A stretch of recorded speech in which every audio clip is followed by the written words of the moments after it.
Alright, this is John Colo with GrowingYourGreens.com. Today we have another exciting episode for you. I'm still on vacation in Hawaii, on the Big Island here.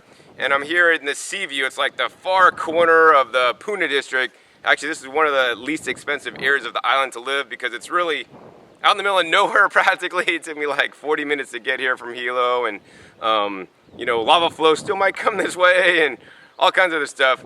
But even that being said, you know, this episode is for those of you guys that may own property somewhere or have a place now, and you know, you don't want to do the work as easy as it is to grow your own food, right? There are ways that you could grow food without you having to even lift your finger. Maybe you're a famous photographer and you do photography and you know, you don't got time to play with your garden, but it's really important you to eat food from the ground, from your own earth, and have high quality food at that. So in this episode, I'm going to share with you guys how, you know, the property that I'm going to show you in a second went from this lot here, which is what it would look like, you know, with nothing done to it. And actually, I think I see a for sale sign down there. So if you want to move in and have a place that looks like what I'm going to show you, you could buy this lot and do the exact same thing, maybe even better. That's what I'm going to show you. So let's go ahead and cross the street. And over on this side, I mean, this is what it looks like. It's fully developed out. Actually, the owner lives here. He harvests food from here. I mean, he's growing this so that he could eat, be more sustainable. He catches water, shares that with the community. He has solar panels and all kinds of cool stuff. He also runs an Airbnb. So if you want to stay here and live and stay while you're visiting Hawaii on a permaculture food forest, you know, yeah, check him out on Airbnb. I don't know. I'll try to put the link down below the video. But yeah, what I want to do is show you guys, because I mean, even the edge, I mean, it just might look like a bunch of trees and shrubs, but every different plant has a purpose, and this is the whole premise of permaculture. You know, they've done a lot of work here, and it's really nicely done with a lot of edibles, you know, spewed through within, and a lot of different techniques. So let's go ahead and head over and show you guys some of the techniques that are used to grow lots of food on this small space. All right, so now I'm on the outside of the property, basically on the kitty corner of the intersection of the street here. And I mean, I'm not even inside the property line. I mean, along the whole edges of the property, they have a fence, and up the fence, they've used it very wisely to grow lots of food and a lot of cool different things, including something you guys are seeing at the bottom of the picture here, right down here. They have a nice little pineapple, like, you know, just mix in to all the edible stuff. I mean, above, I don't know if you guys could see this right here. They got the pigeon peas, which are nitrogen fixing, as well as they are also edible. So I mean, they could have a meal of beans any day of the year they want. They have so many of those guys. More pineapple here. I don't know if you guys could see those. And up here they got probably one of my top trees that I would personally plant for a fruiting tree, because it fruits pretty much consistently most of the year. It's actually known as the Suriname cherry. So these aren't like regular cherries that we get in the States, but this is a tropical cherry. These are super delicious. You got to pick out the bottom because there may be an ant in there, and then blow them off because you don't want to be eating ants. And I want to encourage you guys, if you get a variety of the Suriname cherry, try to get the really dark ones. Like I've had this purple variety Suriname that was amazing. And you know, of course, when they're darker, they're riper. This one looks pretty good.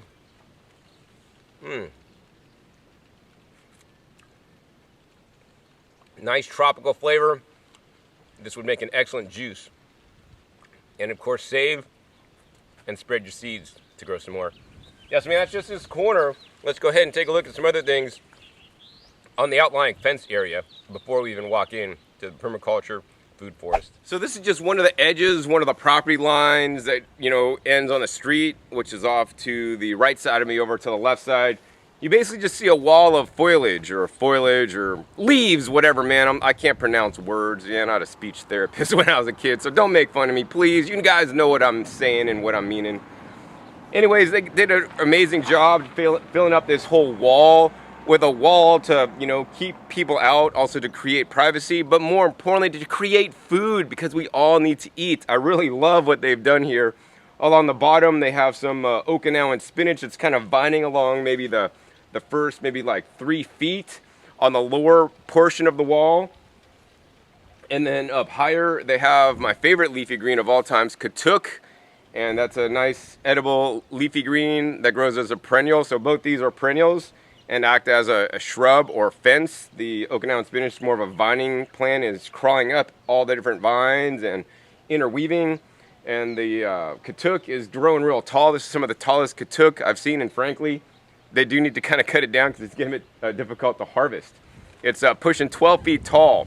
Normally they would actually fall over, but because actually in addition to these two edible leafy green crops, they also have another one growing up in between them to kind of hold it all back, and that's the lilikoi or the passion fruit. I think I'm gonna go ahead and head down there and see if I can find any lilikois to share with the guys. All right, so here are some of the lilikois. They're not quite ripe yet, but this is the Jamaican orange kind lilikoi. These are my favorite in the world. If you didn't like lilikoi or passion fruit because they're so kind of sour, you want to grow this kind. I love this kind. It's the Jamaican kind, soft skin. It's orange, and actually I found one, and they kind of look like this when they're riper. And these guys are really sweet, super delicious. I mean, I wouldn't waste my time really with the other kind of common lilikoi. I only plant the Jamaican ones myself. They are so good. I wish I just had a ton of them to eat. I mean, I want to make juice out of them one day and have that many. But anyways, as you guys can see, there's also the katuk here. You know, this is a really good combination of two plants to form a nice wall. Also, if we kind of look down the way, you guys can't really see that, but down the way also they have outcroppings with fruit trees planted maybe every 10 feet. They got an avocado and some other kind of fruit trees going down the way to maximize the use of the space. I mean, that's another thing, man. You guys own a property. You want to try to plant each and every square foot out in something that's going to be useful to you, whether that means, you know, edible, like is predominantly here, or even just beautiful, like we're going to go ahead and show you next. So this is the other side wall that runs the other direction on the street, because this is a corner lot. That was one side. Now you're looking at the other side, and this whole side has, you know, things that are nice and decorative. You know, back here, like the purple sugarcane, which looks really cool. They also have their own sugarcane juicer to juice some sugarcane up and have some fresh sugarcane juice that actually has less sugar than orange juice, what many of you guys may have drank this morning for breakfast. I love sugarcane juice. Absolutely delicious. In addition, they have beautiful plants like this. You know, this is actually called a perennial sunflower, which I've actually never seen before in my life. Let me go ahead and I think I'm gonna pick this off for Lauren, so don't tell anybody. But look at that, it's nice and beautiful. And let me tell you guys, whew, wow. That's one of my favorite scents in the whole world now. I mean, it just smells so floral and so delicious. Now, these are not edible, unfortunately, but these are a great biomass plant, you know? So what that means is you can just, you know, they grow, they make beautiful flowers, you can put in vases, you know, decorate your place. And then you can just chop it and drop it to create more biomass and create more fertility on the land. I mean, basically everything here is grown over lava rock, and they've had to bring in some soil to fill up raised beds. They've also brought in a lot of you know, mulch and compost and macadamia nut compost, all kinds of stuff, and then just basically a lot of chopping and dropping of things like the pigeon pea to raise the fertility of the soil so that all these plants could fully thrive. I guess the next thing I'd like to do is actually just go ahead and walk in to the permaculture garden and show you guys some of the things that they're doing inside and some of the unique crops that are new to me that I've even learned about today. And man, it's simply amazing. So now I'm going to go ahead and enter the property. This is a perennial food forest garden here that's at the site of the Eco Water Farm here in Seaview. So you can see this big concrete urn.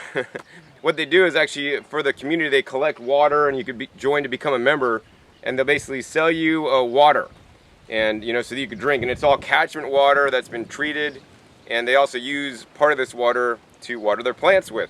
So let's go ahead and head inside. All right, so now we're inside the little garden farm here, and this is the paperwork for the Seaview Eco Epicurean Water Farm. When they harvest rainwater, they have an approved you know, a University of Hawaii system to clean the water, including UV filter, other filtration. They also vortex and spiralize the water to, you know, create a structured water, which is really cool. But yet they have to post a note: Aloha members, our water is not approved by the Hawaii Department of Health. Use at your own risk.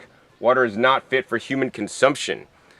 I mean, come on, man. Can just bureaucracy get out of our business? I mean, it's definitely good if you're providing a service to the public, but I mean, the system that I saw here, as long as it's in proper operational order, looks great to me, and I would have no problem drinking my water. right? I mean, I'd rather drink this water than water coming out the tap, personally. But so, I don't know, man. It's getting like, it's like, I guess it's illegal to distribute water that you purify and catch the rainwater, you know, to the public with a private membership program for some reason. And I think that's just kind of a crime. And, you know, I mean, I believe in food safety, and there definitely should be some food safety, but, you know, there's a letter here that says they have to post this. And I guess, you know, I guess it just wants to make people look out, because you never know if the filters are being changed on a regular basis or the UV light goes out, and then, you know, I wouldn't feel quite as secure about the water that's being generated here. But anyways, let's go ahead and continue on with the tour of the amazing garden here. So this is the main entryway into the Permaculture Food Forest Garden, and as you guys can see, they have lots of different plants. They have like fruit trees spaced out every so often. They got perennial peanut growing in many different places for the food, but also to you know, chop and drop to add nitrogen back into the soil. And they have more lilikoi. They have some chickens, some free-range chickens, and a big cage with chickens. They got a noni, and they have this really cool bean plant growing up the side of the chicken coop. So actually I want to show you guys that, because it's really cool. This is something that I learned new this trip. So what we're looking at here is known as actually perennial Lima beans. And you know, I've never seen this before, but like this is like the roots going down into the ground. And here's some of the little lima beans that can be harvested. And we're gonna go ahead and break this guy off here and maybe show you guys if there's any ones on the end here that haven't gotten eaten by some bugs. And yeah, they're quite decorative, and these will grow for like 6 years supposedly. You know, pretty maintenance free, and produce beans for you to eat. You just need to be sure you stay on top of harvesting them, because they stay dried on the plant too long. Weevils will get in there and all this stuff. So yeah, I mean, this thing is like encompassing like most of the chicken coop, running up all the chicken wire and growing food, you know, for the property owner here. And in a nice space and vertical fashion to save space, which I think is super intelligent. All right, so now we're going to go ahead and enter this garden. I want to show you guys just how it looks like on a more larger scale than just having the video or the camera on a tripod. And you know, I'm going to show you guys some of these areas in a little bit. I mean, this is all done permaculture style with different guilds of plants like together in different sections. That's like one raised bed here.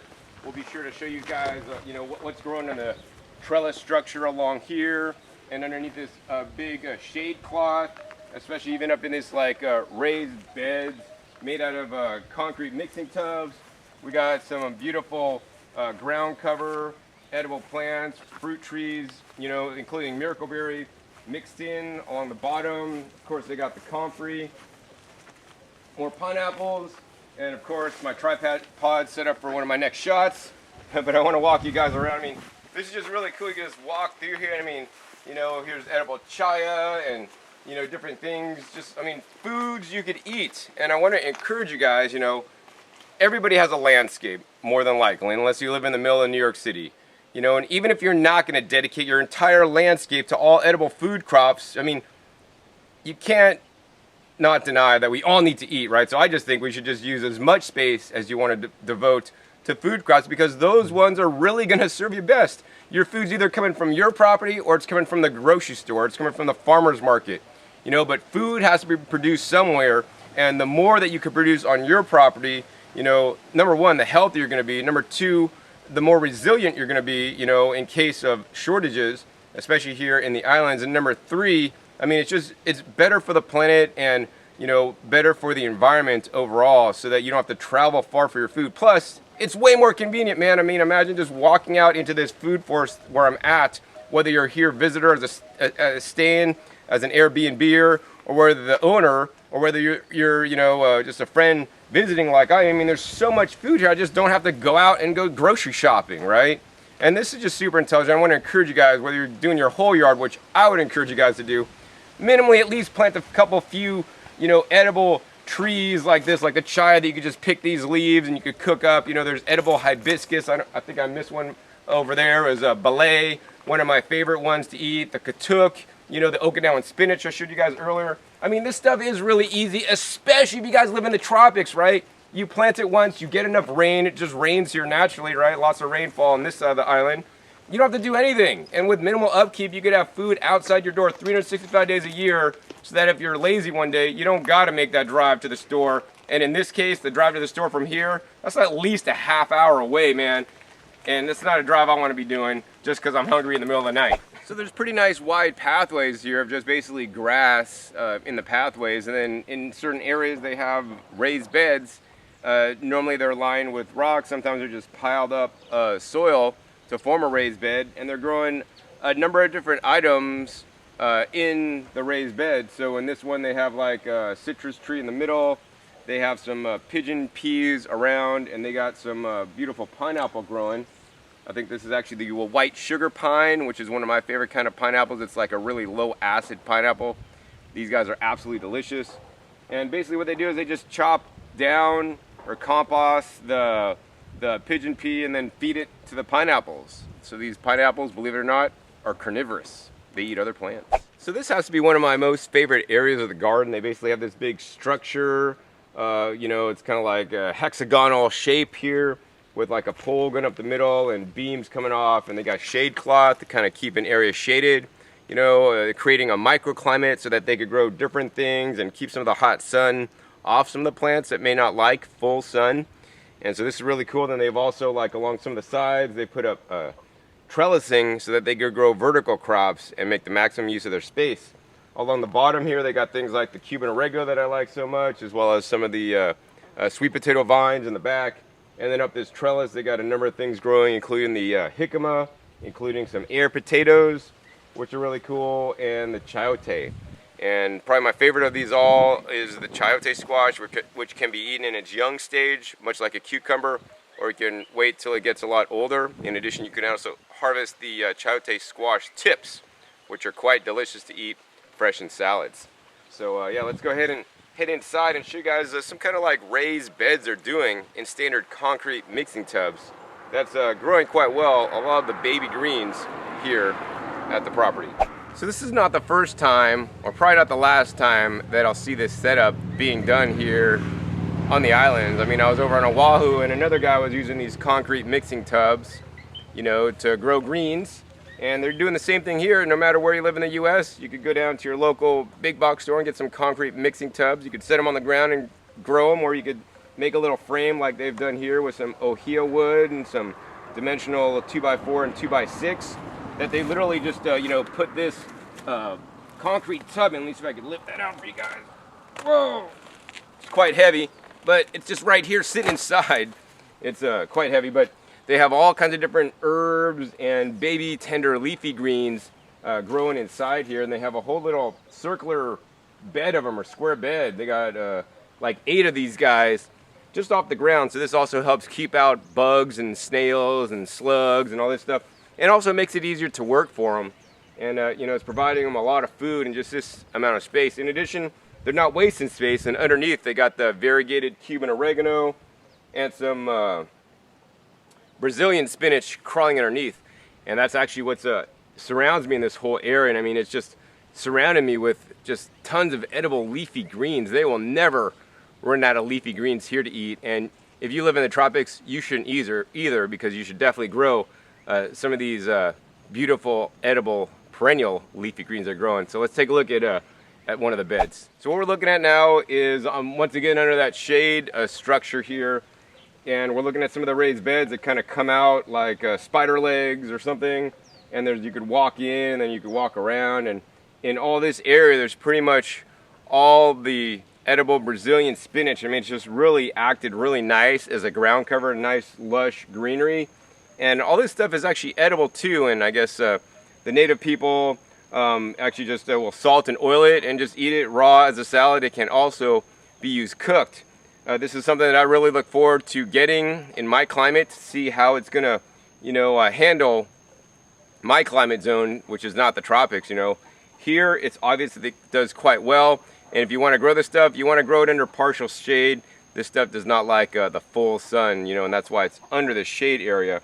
And it's really doing well because of it. So here's yet another one of the raised beds that are all in like kind of circular patterns, which is really nice instead of being squared off. I mean, when you have a lot of space, you know, I'd probably do circular stuff. It's really cool, and they get enough rain so that pretty much most of this garden is not irrigated.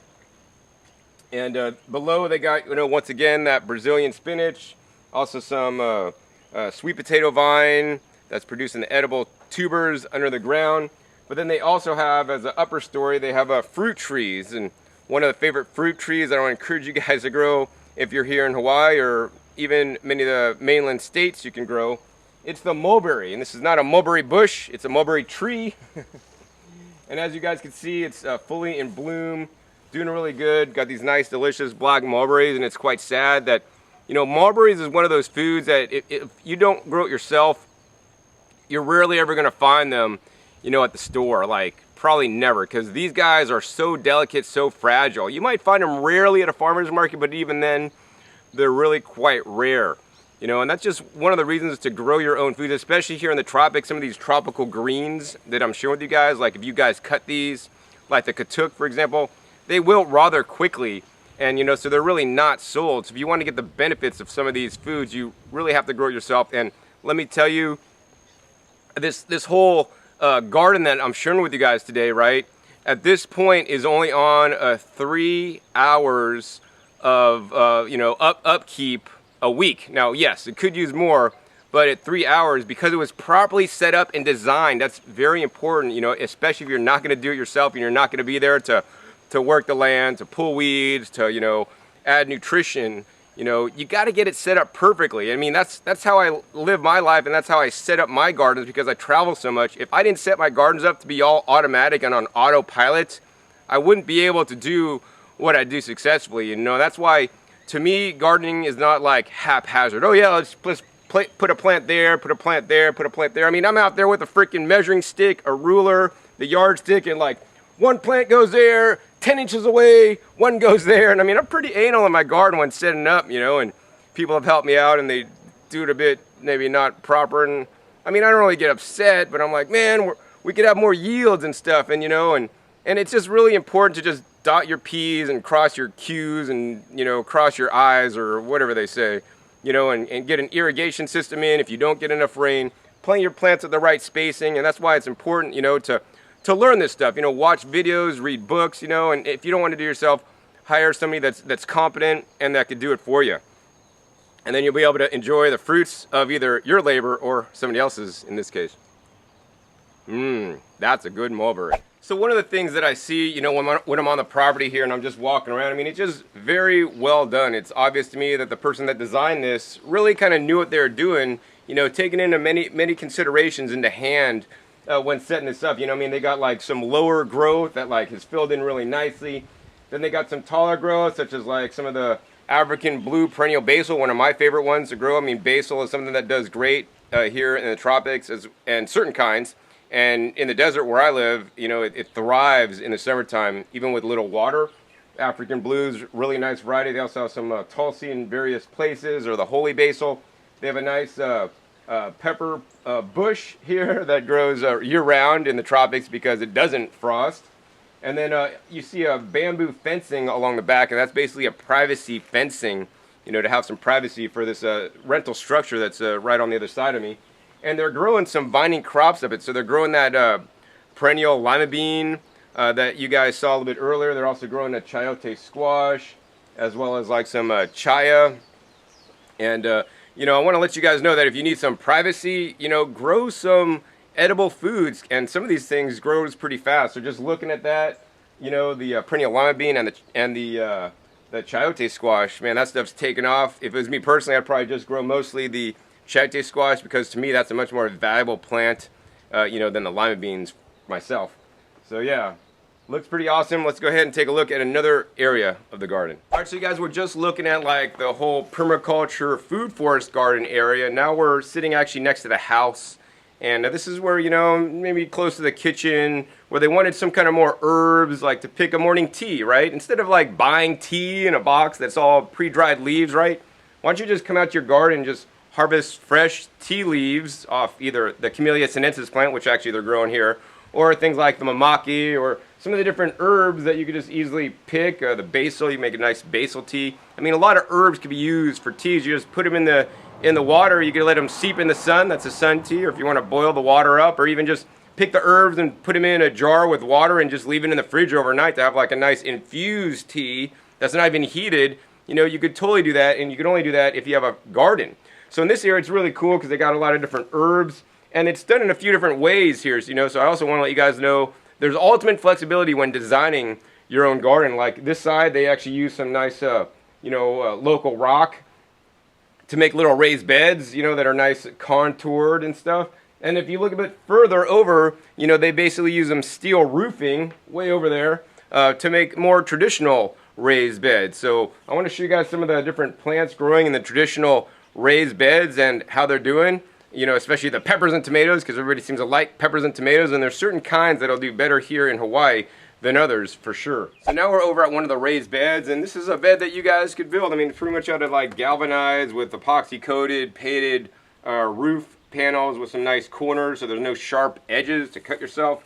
They filled it up with some good soil, and they're growing all kinds of different plants, you know, really close into the house for easy access.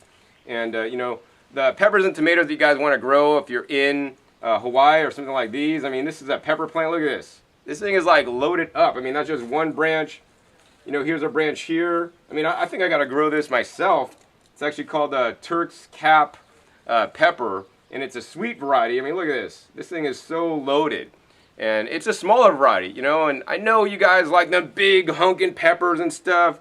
But if the big peppers, you're going to be pulling your hair out, you might not have any hair left. You're trying to grow big, large peppers in Hawaii, right? This is not the ideal conditions for big, large peppers. But, you know, you could have a ton of small peppers very easily, or, you know, a couple big, large peppers, you know, with more difficulty. Like, I'm all for the easy route. And the same thing goes with the tomatoes. You could try to grow big tomatoes, and, yeah, you could do it if you want.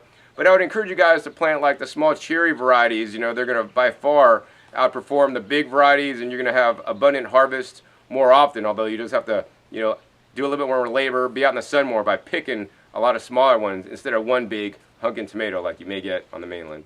So now I want to share with you guys a few more crops growing in these raised beds close by the house, you know, and while there's a lot of different tropical, perennial, leafy green vegetables here, like an abundant source, you know, I always want to encourage you guys to diversify, you know, the food that you're growing, because in case there's a crop failure, you know, you're always going to have some kind of food. Plus, you know, many people these days like some of the mainland foods, you know, that are more temperate climate crops, and it can be hard to grow some of them here in the islands with this tropical, lovely climate that actually I prefer. But so, you know, some things like kale, you know, some varieties may not perform well. I mean, some of the varieties that, you know, do fairly well could be like the Red Russian, the dinosaur kale, and actually there's like Siberian kale, believe it or not, does pretty good here. But one that you would want to grow because it actually goes to seed and you can collect the seeds is actually the Ethiopian kale, and that's right here down below. And of course, you know, one of my beloved plants, the perennial collards, are doing wonderful back here. They're started by cuttings. They're way back there. You can kind of see how tall it is. And, you know, my plants at home are literally like 12 feet tall. In addition, all throughout here, they got some mint that's kind of running rampant, which is good for the teas. But yeah, always want to encourage you guys to grow your greens and eat plenty of greens. Like, you know, most of what's around here in the garden are greens, and I do hope the owners and people visiting eat a good fair share of the leafy greens, because it's these greens that are the base of the food chain, you know, for many creatures, you know, including us. And my goal every day is to eat 2 pounds of leafy greens, maybe 1 pound of salad, and 1 pound, whether that's juiced, like I did today. I did like a green juice with some kale and chard, or actually no, it's some kale and some collard greens with pineapple and some cucumbers, and actually drank that on my way here. It's quite good. But yeah, so I could juice a pound, and then I could also or blend a pound up in like a green smoothie with some bananas and some coconut water, you know, to easily get your greens in you. The greens have lots of protein, you know, and per calorie have more protein than actually meat. And in addition, they also are rich, especially the cruciferous family plants, in phytonutrients and phytochemicals that have been shown to be helpful against things like cancer and whatnot, and have some disease prevention, which is another thing that's very important to me, and hopefully is for you too. All right, so now I thought I'd share with you guys this little Airbnb they got going on, and this is like the steps that go up to the Airbnb rental. And along the side. You know, once again, there's still like edible food crops. There's like little baby pineapples off to the side. There's the Cuban oregano, you know, pigeon peas, all kinds of cool stuff. Chaya. The property line has more katuk right outside the door. And we're gonna go head up and go to the third level to show you guys like perspective on how this property looks from overhead. This is something I rarely get to do, and it's totally cool. All right, so now we're at the top on the roof here, and this is like a really nice vantage point of this whole perennial food forest garden. And as you guys can see, I mean, over the shower area, there's actually a coconut palm with tons of fresh coconuts. Actually just had a coconut. It's quite delicious, and you can kind of really see the overview of the property with some of the trees here in the close area. You can see like the water catchment, which is where they catch all the water for drinking that goes through the filtration system. And around the water catchment, they have beautifully placed a lot of the purple sugar cane, and they also have a sugar cane juicer on site, which is really cool. So that like kind of hides the water catchment, also provides a food source. I mean, every little space is really, you know, well done with some food crops or other edible crops or other edible or beautiful ornamental plants to make this place look amazingly beautiful. And you can see some of the structures there, but there's the garden with the big shade cloth. I mean, all you really see is green, and I know you guys probably can't see a lot. I mean, although this is HD, because it's just all green, you can't identify any particular plants. But what you will be able to see is the difference between this lot and the lot across the street that I was trying to show you guys earlier, right? That's what this looked like, you know, it's just basically a grassy lot with some shrub trees, you know, and now look from that to this. So the amazing thing about this property here is that, you know, the owner here didn't have to lift a finger to turn his lot from that into this. He simply hired a permaculture landscape designer, and his name is Wade. So what we're gonna do next, actually, we're gonna sit down with Wade and talk to Wade about maybe if you're interested in hiring a permaculture landscape designer, some good questions to ask, and basically how Wade was able to turn in a lot that looked like that across the street into a perennial food forest, you know, that looks like this just a few short years ago. So now I'm with Wade Bauer. He's a permaculture designer that designed and actually installed and maintains on a regular basis this whole installation that you guys saw, and we're gonna ask him some questions. So, you know, if you're interested in maybe like hiring your own permaculture designer, you know, what's a really good question you should ask somebody that you're considering hiring to do a job for you if you're not gonna do it yourself? So, Wade, how would you answer that, and what suggestions would you give to my viewers? Well, try to find somebody locally who has installed a landscape in your area that you can walk through and see the results. The proof is really in the pudding. Yeah, I mean, I totally agree. I mean, I walked through this place and I was like, wow, this is really nicely done. I mean, there's a lot of people doing permaculture, and it's just a big buzzword. Sometimes they go to some, you know, school they have to go to and stay for a period of time. Sometimes they can just do a remote course and all kind of stuff. So it's really important to, you know, find something that's already doing it, you know. And so, Wade, how long have you been doing this, and why do you get into doing this kind of permaculture design? Well, I got permaculture certified back in 2003, and I've been teaching and doing edible landscaping ever since.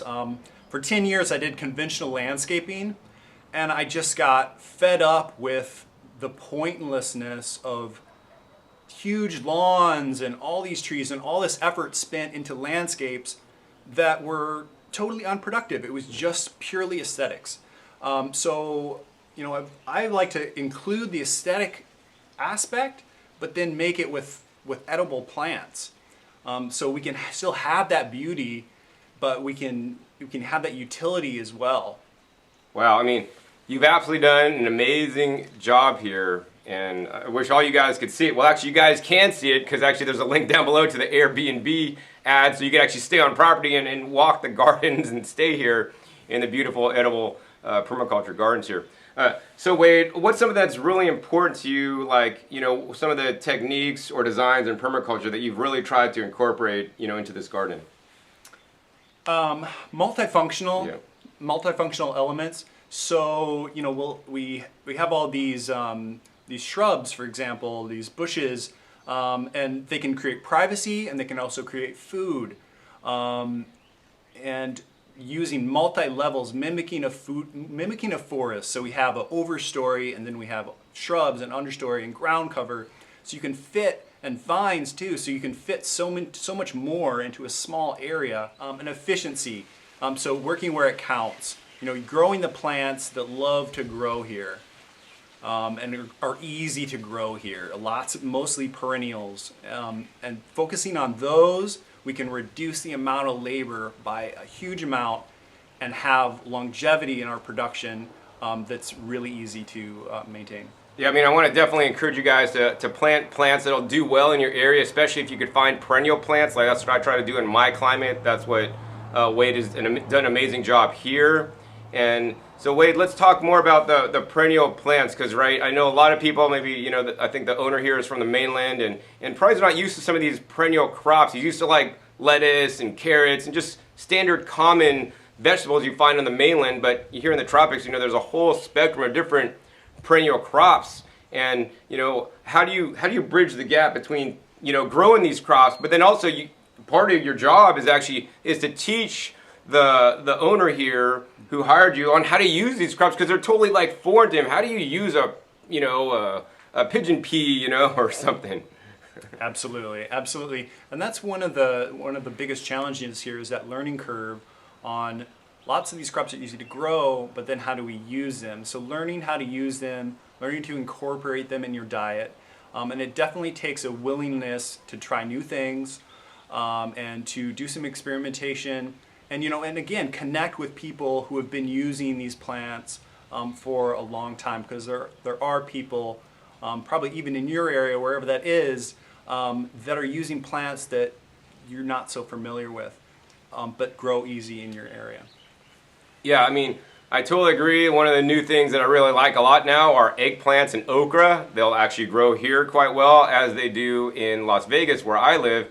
And I never really could grow them. And eggplant I'm not a particular fan of, but I've learned the ways on how to use it so that it's quite edible and delicious for me, because simply it grows well. And that's another point I really want to encourage you guys, is to grow things that are easy, right? Don't grow things that are hard, Don't try to I want to grow lettuce, damn it, because that's what I like. I mean, if you want to do that, that's great, but I'd rather grow, other kind of like, katuk. If you live in Hawaii and the islands and tropical places, grow katuk. It's like 10 times better than lettuce anyways, and it grows so easy. I mean, you guys saw earlier in this video the 12 feet tall, plants, which are insane. I've never seen them that tall. So, wait, let's talk about fertility, because I mean, we are on a big rock. This area is all created from lava. And how did you make and get all this to grow from, as compared to the lot that was just next door that you guys saw just a little bit ago?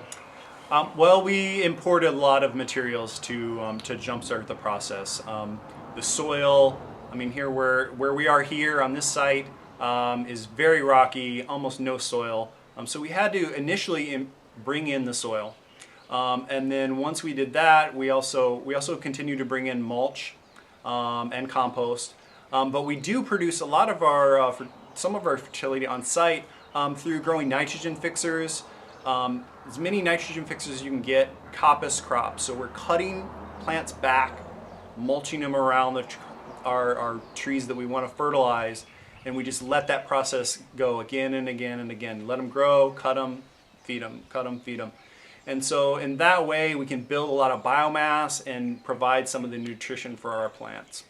Yeah, I mean, that's an excellent answer. I always want to encourage you guys to use as many resources as you can, that's local to you and even that you produce on site.